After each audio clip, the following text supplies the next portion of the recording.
Wali Kota Manisa Nurcan Z emosi besar. Tiba-tiba ancam pecat pelatih Gorkem jika Mega tak kembali ke Turki. Warga Turki ikut panas. Apakah Anda penasaran mengapa suasana dunia voli Turki mendadak geger? Baru-baru ini, pernyataan mengejutkan dari Wali Kota Manisa, Nurcan Z, menggebrak dunia olahraga di sana. Dalam sebuah konferensi pers mendadak, Zek secara tegas menyampaikan kritik keras kepada pelatih utama Manisa BBSK, Gorkem Kazan, terkait performa tim yang menurun drastis. Ia menyoroti peran penting Megawati Hangestri Pertiwi, pemain voli asal Indonesia yang sebelumnya menjadi tulang punggung klub.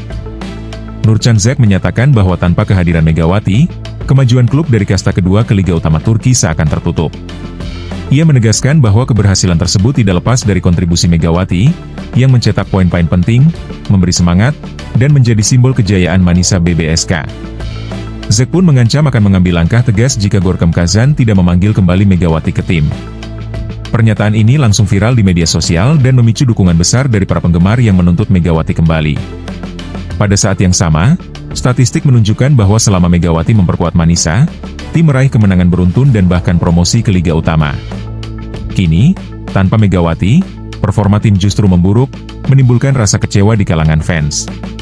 Mereka pun memasang spanduk dan menggunakan tagar Bring Back Megawati sebagai bentuk dukungan. Situasi ini menempatkan manajemen dan pelatih di bawah tekanan besar.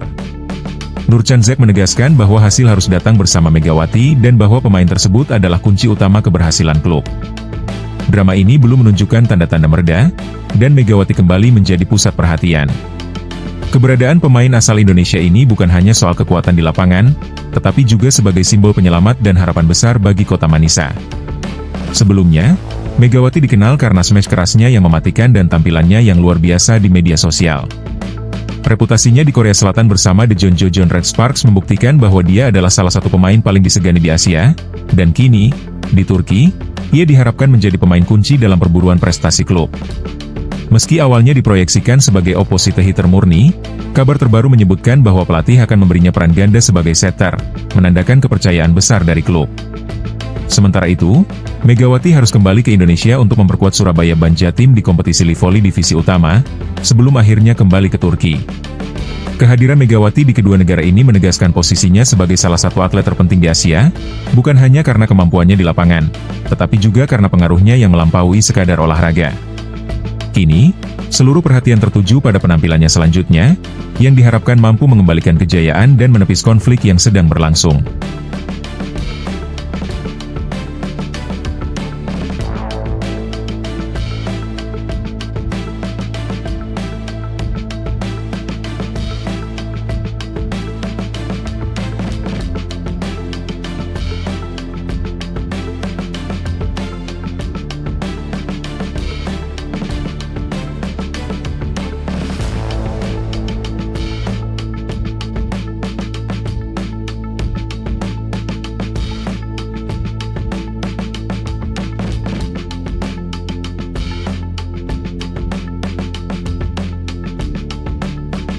Dari Belanda ke Indonesia, perjalanan inspiratif pelatih yang memilih mimpi di tanah air. Bayangkan sebuah kisah di mana seorang pelatih dari Eropa menolak peluang besar di tanah kelahirannya demi memperjuangkan mimpi dan tantangan baru di Indonesia. Inilah cerita tentang Alex Pastoor, sosok pelatih asal Belanda yang memilih hati dan semangat untuk membela tim nasional Indonesia, meninggalkan tawaran bergengsi di klub Belanda. Kisah ini bukan hanya tentang sepak bola, tetapi juga tentang keberanian, komitmen, dan kecintaan terhadap tanah yang baru ia pijak. Alex Pastoor, seorang pelatih berbakat dari Belanda, memutuskan untuk menolak tawaran melatih klub SC Heerenveen yang sedang mencari pelatih baru setelah kepergian Robin van Persie. Menurut kabar, Pastoor telah menandatangani kontrak sebagai bagian dari tim pelatih nasional Indonesia, sebuah langkah yang penuh keyakinan dan keberanian. Ia bekerja sama dengan Patrick Kluivert sebagai pelatih kepala, serta asisten pelatih lainnya seperti Dani Lanza dan Gelar Vanderberg, dalam mempersiapkan skuad Garuda untuk menghadapi lanjutan kualifikasi Piala Dunia 2026 zona Asia. Pilihan Pastoor bukan tanpa alasan. Ia melihat potensi besar dalam tim nasional Indonesia yang saat ini berada di posisi ketiga klasemen grup C dengan poin 6, dan masih memiliki peluang untuk melangkah ke turnamen utama. Semangatnya tidak hanya terlihat di lapangan, tetapi juga di luar lapangan. di mana ia menunjukkan rasa cintanya terhadap Indonesia lewat berbagai momen berharga yang ia bagikan di media sosial. Ia merasa bangga dan terinspirasi dengan semangat dan gairah bangsa Indonesia yang luar biasa, yang mampu membakar motivasinya setiap hari. Selain fokus pada tugasnya, Pastor dan tim asisten pelatih, Denny Lanzat, yang juga memiliki darah Maluku dari ibunya, mengisi waktu luang mereka dengan menjelajahi keindahan Ternate, kota rempah yang terkenal di Indonesia. Mereka menyempatkan diri menyaksikan pertandingan Liga 1 antara Maluku United dan Borneo FC di Stadion Gelora Kiraha Ternate, kemudian melanjutkan perjalanan ke destinasi budaya dan sejarah. Di hari pertama, mereka mengunjungi Benteng Oranje, peninggalan kolonial Belanda yang dibangun sejak 1607. Di sana, mereka berkeliling dan berfoto di depan gerbang utama, mengenang masa lalu kejayaan Ternate sebagai pusat perdagangan rempah-rempah dunia. Denny Lanzat yang memiliki ikatan emosional dengan daerah ini tak lupa menunjukkan rasa hormatnya terhadap bangunan bersejarah itu, menyiratkan betapa dalamnya kecintaannya terhadap tanah kelahirannya. Ia merasa bangga bisa mengajak Pastor mengenal lebih dekat sejarah daerah yang memiliki kisah panjang sebagai pusat kekayaan rempah-rempah. Perjalanan mereka berlanjut ke Museum Rempah yang menyajikan dokumentasi perjalanan perdagangan rempah dari zaman Kesultanan hingga pengaruh bangsa Eropa. Koleksi-koleksi di museum ini menggambarkan betapa pentingnya rempah-rempah seperti pala dan cengkeh, yang pernah memicu perebutan kekuasaan dan kekayaan di wilayah ini. Mereka belajar tentang sejarah panjang hubungan bangsa Eropa dan Nusantara yang melahirkan budaya, kekayaan, dan identitas lokal yang unik. Kemudian, mereka menyegarkan diri di pantai Jigo Malamo, sebuah tempat tersembunyi yang menawarkan panorama laut biru dan pasir putih yang menawan. Di sana, mereka berinteraksi dengan anak-anak setempat dan menikmati es kelapa muda segar sebagai pelepas lelah sambil menikmati keindahan alam sekitar.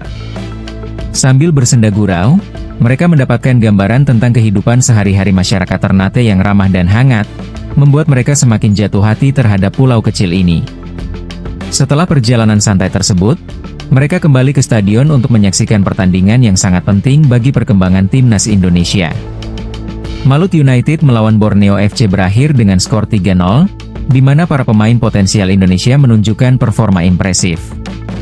Pastor dan Denny memberikan perhatian penuh dari tribun VIP, mencatat setiap momen penting yang bisa menjadi bahan evaluasi pelatihan mereka. Mereka melihat potensi besar dari pemain muda yang menunjukkan bakat dan semangat juang tinggi, menandakan masa depan cerah bagi sepak bola Indonesia. Keputusan Patrick Kluivert menunjuk Pastor sebagai asisten pelatih bukan sekadar pilihan biasa. Ia percaya bahwa Pastor dan rekan-rekannya memiliki chemistry dan pengalaman yang cocok untuk membangun tim nasional yang kompetitif. Sebelumnya, Pastor pernah bekerja sama dengan Patrick Kluivert di klub Belanda, dan pengalaman itu diyakini akan memperkuat sinergi mereka di Indonesia. Mereka berdua percaya bahwa kolaborasi ini akan membawa perubahan positif bagi tim Garuda dan memperkuat mental serta kemampuan para pemain. Dalam wawancaranya dengan media Belanda, Pastor menyatakan bahwa pengalaman pertamanya di Indonesia sangat luar biasa. Ia terkesan dengan semangat dan energi para penggemar, yang selalu memenuhi stadion dengan fanatik. Ia menyebutkan, di setiap pertandingan, masyarakat Indonesia menunjukkan dukungan yang luar biasa. Bahkan saat melawan Australia dan Bahrain, suasana stadion penuh dan penuh semangat. Rasanya seperti berada di luar negeri yang berbeda dari yang pernah saya alami sebelumnya. Ia merasa terinspirasi dan semakin yakin bahwa memilih Indonesia sebagai tempat berkarya adalah keputusan tepat. Selain itu, Pastor juga mengapresiasi para pemain Indonesia yang berkarir di Eropa, seperti Marcelino Ferdinand dan Asnawi Mangkualam, yang sudah bersiap mengikuti pemusatan latihan di Bali. Semangat dan dedikasi mereka diharapkan mampu membawa Indonesia melangkah lebih jauh di kancah internasional. Mereka adalah contoh nyata bahwa pemain Indonesia bisa bersaing dan menunjukkan kualitas terbaik di level global jika mendapatkan peluang dan pelatihan yang tepat. Kini, perjalanan Pastor di Indonesia tidak hanya berhenti sebagai pelatih. Ia telah menanamkan rasa cinta dan keyakinan bahwa timnas Indonesia bisa bersaing di level tertinggi. Dengan dukungan staf pelatih yang solid dan pemain muda berbakat, mereka menatap masa depan penuh harapan. Target utama mereka adalah membawa Indonesia lolos ke Piala Dunia, sebuah mimpi besar yang terus mereka perjuangkan. Perjalanan Alex Pastor dari Belanda ke Indonesia adalah bukti nyata bahwa keberanian dan keyakinan pada mimpi bisa membawa perubahan besar. Di tengah tantangan dan peluang, ia memilih untuk memperjuangkan tanah yang baru. Dan melalui kerja keras serta semangat, ia menunjukkan bahwa cinta dan dedikasi terhadap sepak bola tidak mengenal batas geografis. Kisah ini menginspirasi kita semua untuk berani bermimpi dan mengikuti hati. Karena di balik setiap langkah keberanian, selalu ada harapan dan peluang untuk meraih sesuatu yang lebih besar. Dengan kisah ini, semoga semangat dan tekadnya mampu menularkan inspirasi kepada generasi muda Indonesia dan pelatih lain di seluruh dunia.